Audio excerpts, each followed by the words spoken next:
അദ്ധ്യായം 107. അൽ മാഊൻ, മക്കയിൽ അവതരിച്ചത്. മാഊൻ എന്നാൽ പരോപകാരാർത്ഥം നൽകുന്ന ചില്ലറ സാധനങ്ങൾ എന്നാണ് അർത്ഥം.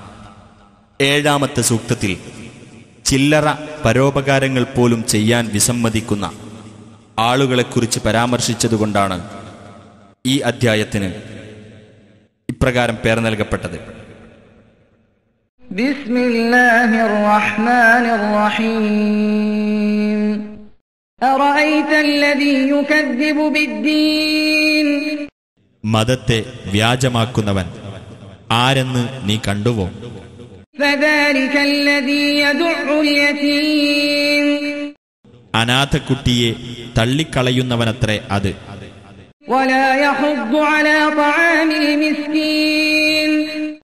പാവപ്പെട്ടവന്റെ ഭക്ഷണത്തിന്റെ കാര്യത്തിൽ പ്രോത്സാഹനം നടത്താതിരിക്കുകയും ചെയ്യുന്നവൻ. ഫവൈലുൽ ലിൽമുസല്ലീന അല്ലദീന ഹും അൻ സ്വലാത്തിഹിം സാഹൂൻ. എന്നാൽ നമസ്കാരക്കാർക്കാകുന്നു നാശം, തങ്ങളുടെ നമസ്കാരത്തെപ്പറ്റി ശ്രദ്ധയില്ലാത്തവരായ. അല്ലദീന ഹും യുറാഊന വയംനഊനൽ മാഊൻ. ജനങ്ങളെ കാണിക്കാൻ വേണ്ടി പ്രവർത്തിക്കുന്നവരായ, പരോപകാര വസ്തുക്കൾ മുടക്കുന്നവരുമായ.